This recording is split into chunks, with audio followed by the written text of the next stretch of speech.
If you're not someone who struggles with your eating, you probably can't begin to imagine how miserable it is to be thinking about food day in, day out. I'm Sarah and I'm a former binge eater turned psychotherapist. And I know what it's like for food to be the last thing you think about at night and the first thing you think about when you open your eyes in the morning. And so much of the content out there will attribute this food obsession to restriction. They'll say if you're eating enough and you're eating enough of the kinds of foods your body needs, that this food obsession will calm down. And this does work for a lot of people. And for some people it works a bit, but it's not the whole picture. I'm in the second camp. Dealing with the restriction part did reduce the intensity of my binging, but it wasn't the whole picture. I still had psychological and emotional work that I needed to do before I really felt mentally free around food. Just to touch on the restriction piece first and kind of get that out the way. There's restriction in as much as not eating enough, but really the piece that creates that obsession, it's not quite food restriction, it's that your brain is perceiving that food is scarce. Now this can happen if you're not eating enough, but it can also happen just from the way you are thinking about food. Our thoughts affect our biology. When you think about eating food, especially if your brain is anticipating it's going to happen soon, your body will start producing ghrelin. And ghrelin is the hunger hormone, which gets produced even when we think about food. So let's consider the implications of that. If you are thinking about food constantly, your body can be reacting in a way where it is preparing for food. Your stomach is producing stomach acid, your saliva glands are producing saliva, and your brain has become very fixed on this idea that food is coming. This experience would help explain those times where maybe someone mentions a food or you start thinking of food, and that nagging feeling about food just won't go away until you actually eat it. Chances are the majority of you watching this video live in a culture like mine where food is everywhere. We're being exposed to it constantly. And when you are exposed to a food and you have a reaction to that food and you start thinking about that food, the mind can become very obsessed and you end up in a battle with yourself. You're debating back and forth about whether to have it or not. The thing is, when you struggle with food anyway and you are offered food, let's say in a social situation, the first thing it does is it sparks a debate in your head.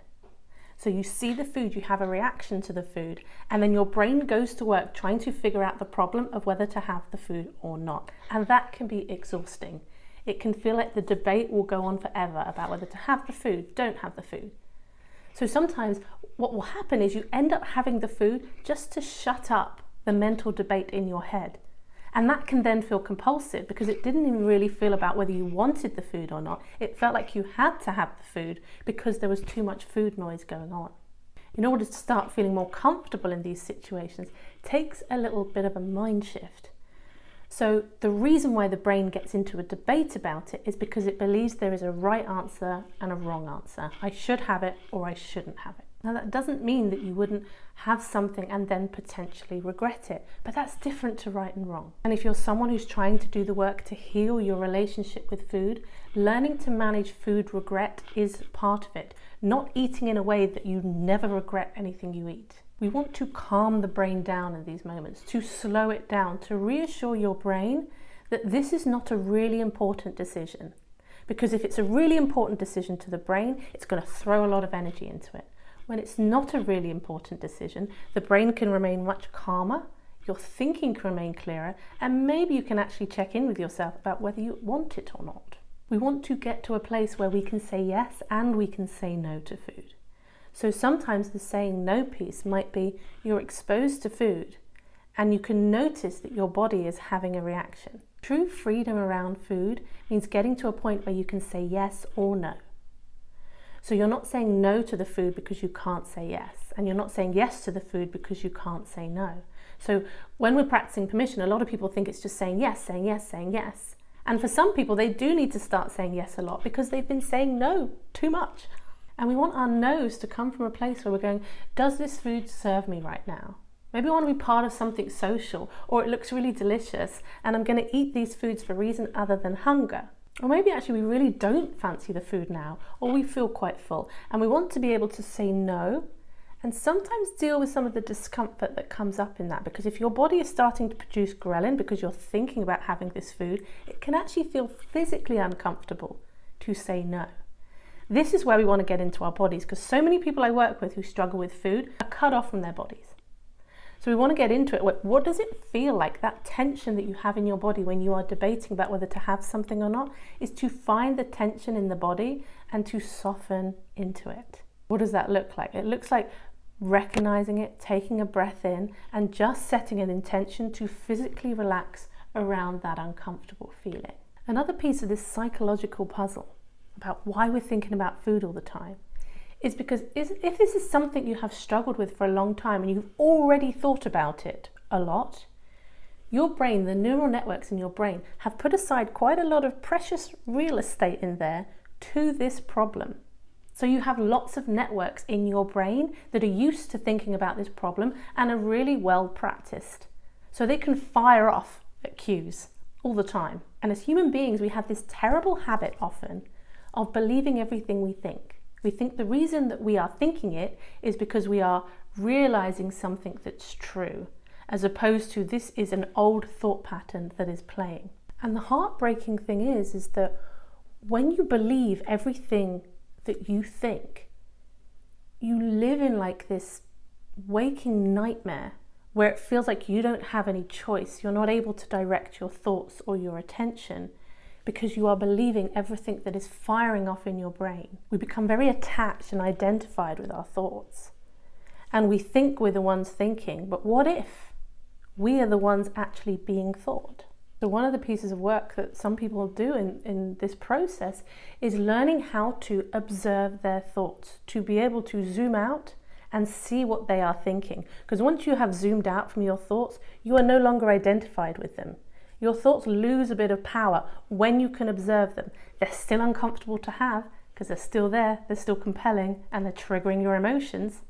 But this even ties in with the whole mindfulness theme. It's like a different state of consciousness. It's very dense and it's very heavy down here when we are only living through what our brains are telling us is the truth. So what can you do? Well, you start by practicing observing. So you could do it even in this moment. Let's just take a second to pause and watch and go, what's the first thought that pops in my head? And just pause the video and just pause and wait and see what the first thought is that comes. Because when you are present and you are watching, you will see the thoughts emerge, and they will be much more recognizable for what they are than when we are, when we're tired, when we're depleted, when our resilience is low, when we're stressed. Our brains will want to revert back to familiar thinking, which is why when people are trying to make habit changes, quite often it's an emotional or a stressful event that throws it out the window, because all the old thinking comes back and we believe it. And that last bit is the key bit. And the other part of this as well that really feeds into this food obsession is if your sense of self-worth is dependent on you fixing your food and your body. Think about it.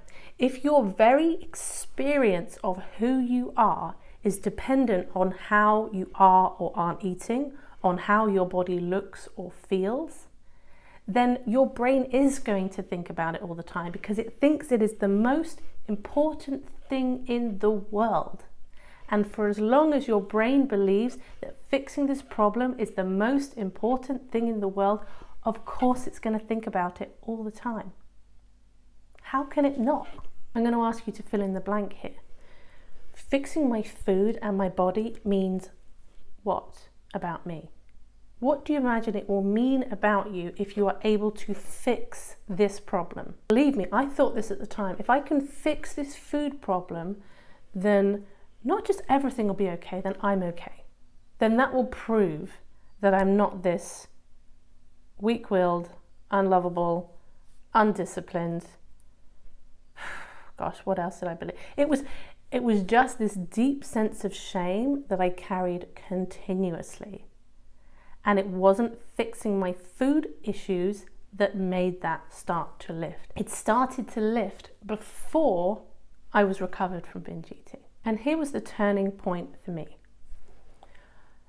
I really like Robert Holden's idea that there's a conditioned self which has developed because of all our experiences, all our conditioned thinking, and that there is this unconditioned self, like that we are more than our thoughts and our experiences. We're something more precious than that. I came to realize that the part of me that I didn't like or I thought was wrong was this conditioned self. It was a bunch of conditioning, a lot of which was kind of beyond my control. I stopped thinking of that is who I am.